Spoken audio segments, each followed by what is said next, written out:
هيك ماسكن عم يهلكن هن واولادهم، وعم يجوا للرب يسوع المسيح، وعم عمد وتلمذ بفضل الرب، وانتم شوفت عينكم نحن ما عنا كذب وما عنا لف ودوران مثلكم. رح ضل عمد بالآلاف سنويا باسم الرب يسوع المسيح، وخلص من قبضة النبي الكذاب ما يمكن تخليصه من المستحقين للخلاص، لأنه فيها الأشكال مثلا مثل هذا اللي من هو وصغير الشيوخ بيغتصبوه، هذا هو تنجس من طفولته، كبر وكمل نجاسة على كبر.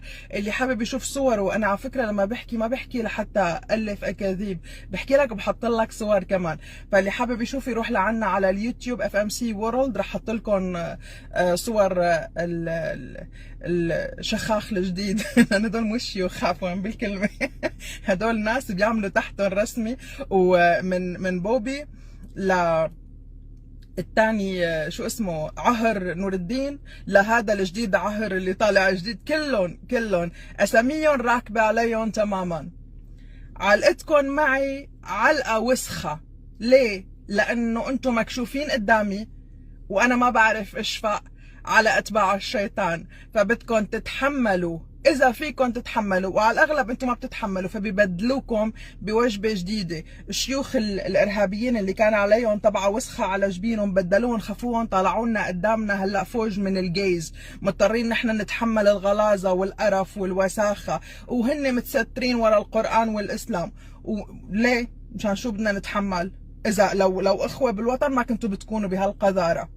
فما فيني اشوفكم الا عبيد للشيطان، بيستحقوا اللي يحشروا مع نبيهم الكذاب، بيستحقوا انه هن ينالوا الجزاء العادل لكل نجس غير طاهر من الموعودين في الدينونة العادلة اللي تحشروا فيها مع الشيطان ومع النبي الكذاب بجهنم النار، حيث النار لا تنطفئ.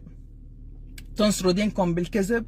قال عنكم بولس الرسول بالمناسبة آية بتستعملوها انتم بتقطشوها من محلها وبتستعملوها على اساس نحن قلناها عن حالنا.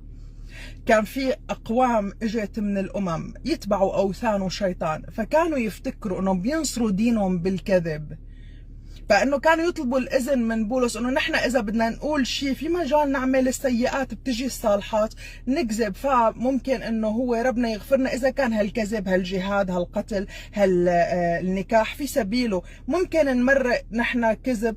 فقال لهم الرسول بولس ان كان مجد الله يزداد بكذبي لماذا أدان أنا بعد كخاطئ؟ حاشا للرب الإله، تتمة الآية اللي هن قصوها، حاشا للرب الإله أنه يكونوا أتباعه كذابين أو يقبل أنه هو ينصر بالكذب.